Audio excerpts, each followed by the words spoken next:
आज की इस वीडियो में हम एक ऐसे बैटलफील्ड के बारे में बात करने वाले हैं जिसके बारे में बहुत से लोग नहीं जानते हैं। रमज़ान का महीना है और मैक्सिमम मुस्लिम्स 30 दिनों का रोज़ा रखने में लगे हुए हैं और वहीं दूसरी ओर लेंट सीजन भी है जिसमें मेनलाइन क्रिश्चियंस 40 दिनों के लिए फास्ट करते हैं। और यदि इस्लाम के अनुसार देखा जाए तो पहले जितने भी प्रोफेट्स यानी कि नबी थे उन सब ने 40 दिनों के लिए ही फास्ट किया था, तो फिर क्यों मुस्लिम्स ने उन सब को बदल कर 30 डेज ऑफ फास्टिंग कर दिया है? और क्यों यीशु मसीह की जो फास्टिंग है वो बिल्कुल परफेक्ट थी और prophet Muhammad fasting versus the fasting of Lord Jesus Christ, इन सभी के बीच में क्या भिन्नताएं हैं, इन सारी चीज़ों को आज हम इस वीडियो में डिस्कस करने वाले हैं। और वीडियो को स्टार्ट करने से पहले मैं आपको बता दूं कि यदि आपका कोई मुस्लिम फ्रेंड है तो मैं चाहता हूं कि ये वीडियो आप उनके साथ भी ज़रूर शेयर करें ताकि उन्हें क्रिश्चियनिटी की और सुंदरता पता लग सके। चलिए पहले अब हम बात कर लेते हैं why 30 days of fasting in Islam not 40। सबसे पहली चीज़ है ल्यूनर कैलेंडर यानी कि चांद का कैलेंडर जो कि इस्लाम में लोग इस्तेमाल करते हैं और ये चांद की गति पर आधारित करता है। चांद का एक महीना 29 to 30 डेज में 29 से 30 दिन का होता है, इसलिए मोस्ट मुस्लिम्स 30 दिन के लिए ही रोज़ा रखते हैं। अब क्यों रखते हैं? क्योंकि कुरान का प्रकटीकरण हुआ था। रमज़ान के महीने को इसलिए चुना गया क्योंकि मुस्लिम्स के मुताबिक कुरान की जो पहली कुछ आयतें थी वो प्रोफेट मोहम्मद पर नाजिल हुई थी।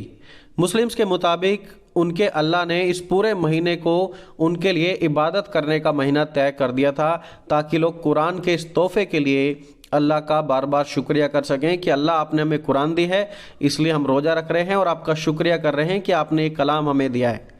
और इसीलिए आज यदि हम देखते हैं तो मोस्ट मुस्लिम्स फास्टिंग के समय कुरान पढ़ते हैं ताकि खुदा के साथ डिसिप्लिन कायम कर सकें। रोज़ा सुबह से लेकर शाम तक होता है और सूरज छिपते ही मुस्लिम्स खाना खा सकते हैं। दुनिया भर की मीडिया रिपोर्ट्स की माने तो मुस्लिम्स रात भर में बहुत ज़्यादा खाना खाते हैं। दिन में तो वो भूखे रहेंगे लेकिन रात आते ही वो ज़रूरत से ज़्यादा खाते हैं, इसलिए बहुत से मुस्लिम्स के तो पेट भी बाहर आ जाते हैं रमज़ान के महीने में।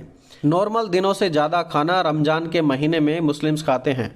अब दोस्तों चलिए हम बात करते हैं कि मोहम्मद नबी के ज़माने में जब सब लोगों ने 40 दिन का रोज़ा रखा था तो फिर क्यों प्रोफेट मोहम्मद ने उसे बदलकर 30 दिन का कर दिया? चलिए कुरान की एक आयत पढ़ते हैं। कुरान की सूरा अल बकरा उसकी 183 आयत में इस प्रकार लिखा है, जहाँ पर अल्लाह खुद कहता है कि तुम रोज़े पर उसी तरह फ़र्ज किए गए हो जैसा तुमसे पहले के लोगों पर किया गया था। इंग्लिश में इस प्रकार लिखा है, O believers fasting is prescribed for you as it was for those before you, so perhaps you will become more mindful of Allah. यहाँ पर आप ये चीज़ देखिए, अल्लाह कहता है जैसा तुमसे पहले के लोगों पर किया गया था, जैसे तुमसे पहले के जो लोग थे उनको बतलाया गया था। पहले के लोगों के बारे में किस कॉन्टेक्स्ट में यहाँ पर बात कर रहे हैं? वो बात कर रहे हैं पहले के जो नबी हैं, पहले के जितने भी प्रोफेट्स हैं, जैसे कि मोसेस हो गए, मूसा हो गए और फिर एलिया नबी हो गए। उन सब के बारे में बात की जा रही है, यीशु मसीह के बारे में बात की जा रही है। पहले के लोग कौन हैं? जो कि इस्लाम के अनुसार वो भी मानते हैं कि उनके नबी हैं और वो कहते हैं कि जैसे एलिया नबी ने 40 दिनों की फास्टिंग की थी, मूसा नबी ने 40 दिनों की फास्टिंग की थी। यदि कुरान कहती है कि पहले के नबियों की तरह करो, फिर प्रोफेट मोहम्मद ने यहाँ पर 30 दिन की फास्टिंग क्यों की? दैट मीन्स कि मोहम्मद नबी ने खुद अल्लाह की बात को ना माना और 40 दिन की बजाय 30 दिन ही रोज़ा किया और बाकी लोगों को भी ऐसा करने के लिए फोर्स किया। तो देखा जाए कुरान के मुताबिक ही जो प्रोफेट मोहम्मद हैं वो खुद खुदा के कलाम को फॉलो नहीं कर रहे हैं। कहीं ना कहीं ये चीज़ें इस्लाम की अंदरूनी समस्याओं को भी एक्सपोज करती हैं कि इस्लाम के अंदर ही अंदर बहुत सारी समस्याएं बनी पड़ी हैं जिसका कोई भी समाधान या फिर सॉल्यूशन नहीं है।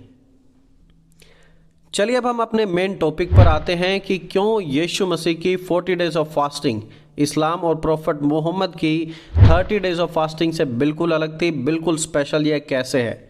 हम बड़े ध्यान से आगे बढ़ते हैं। दोस्तों पहली चीज़, रोज़ा करने के समय का माहौल।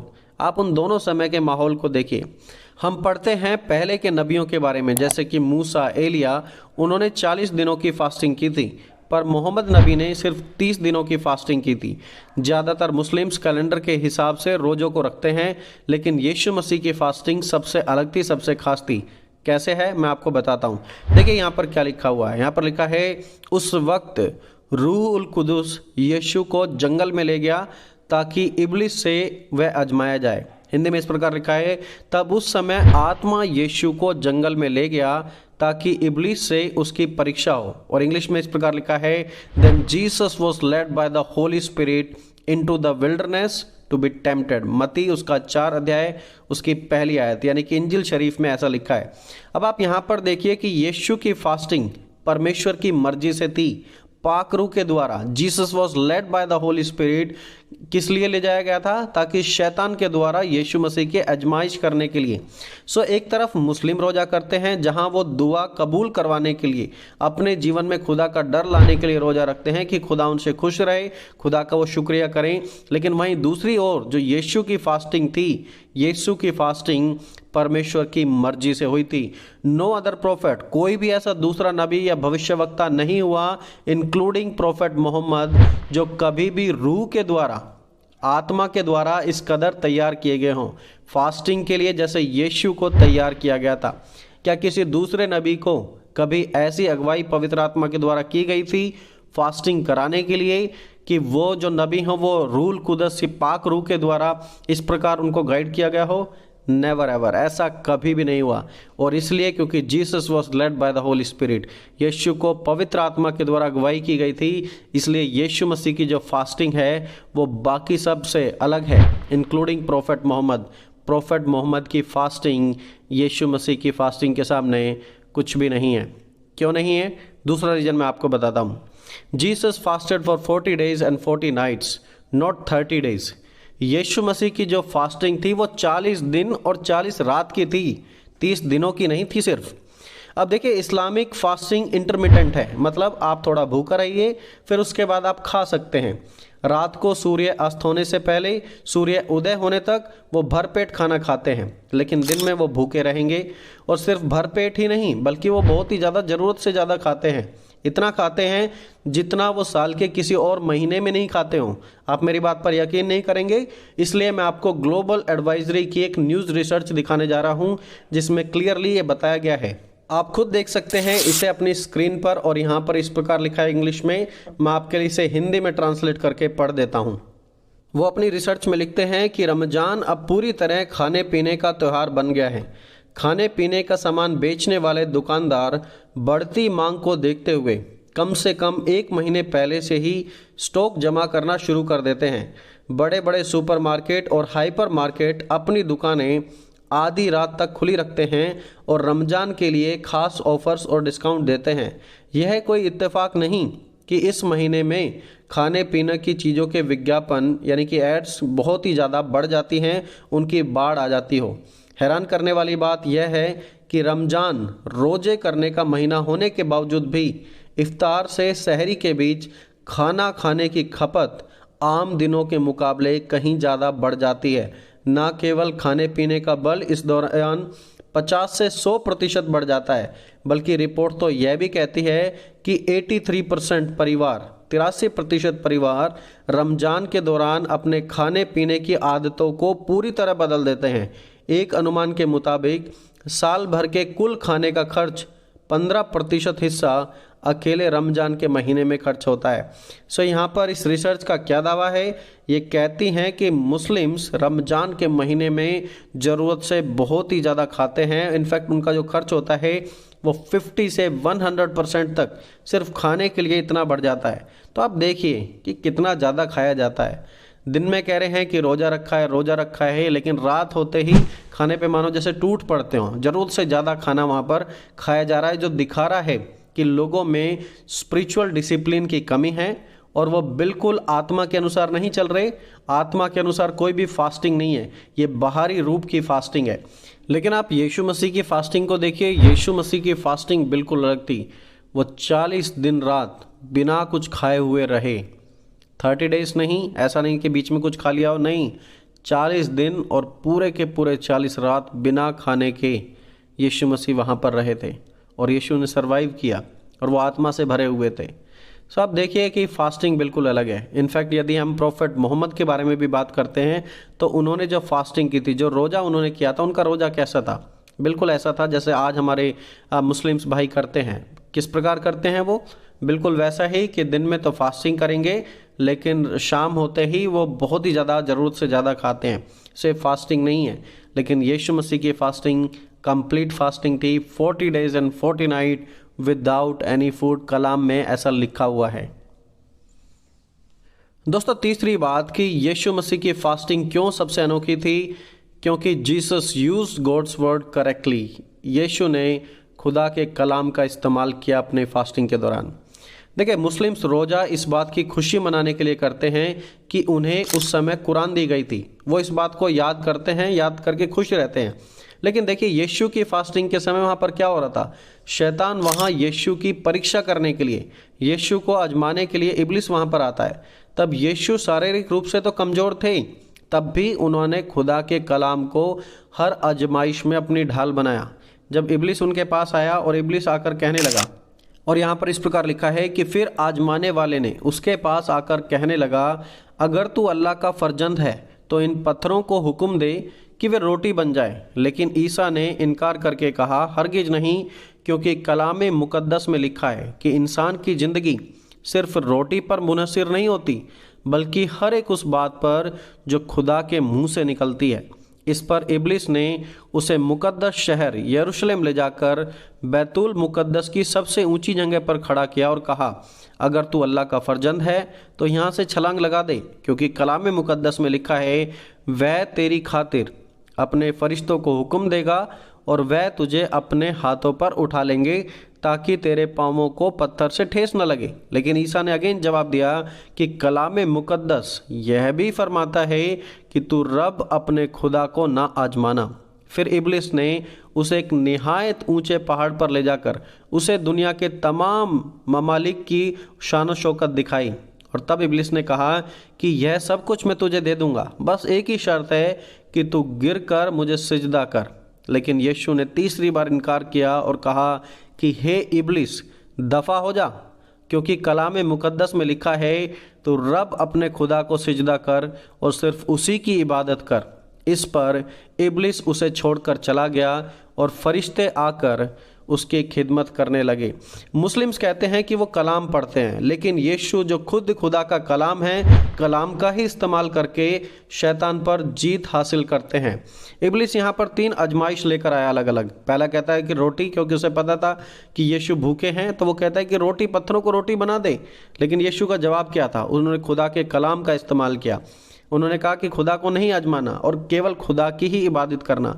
जो भी परीक्षाएं आईं, उन सब का जवाब यीशु ने खुदा के कलाम से ही दिया। हर एक परीक्षा, हर एक टेस्ट खुदा के कलाम से जीता गया। एक तरफ मुस्लिम्स मोहम्मद नबी को फॉलो करते हैं और इसलिए कुरान पढ़ते हैं, कलाम पढ़ते हैं।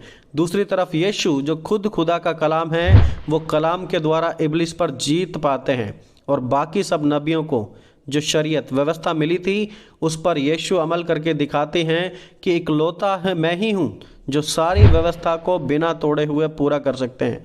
और इसलिए यीशु की जो फास्टिंग थी वो बाकी सब नबियों से, बाकी जितने भी परमेश्वर के दास से, उनसे सबसे अलग थी। यीशु मसीह सबसे श्रेष्ठ ठहरते हैं इन्हीं बातों की वजह से। एंड दोस्तों, यहाँ पर अंत नहीं है, फाइनल रिजल्ट सुनिए आप कि दुनिया के बाकी नबियों और भविष्यवक्ताओं ने परमेश्वर की आवाज़ सुनने के लिए उपवास किया, उन्होंने फास्टिंग की। लेकिन यीशु ने अंधेरे की ताकतों पर अपनी ताकत दिखाने के लिए ऐसा किया।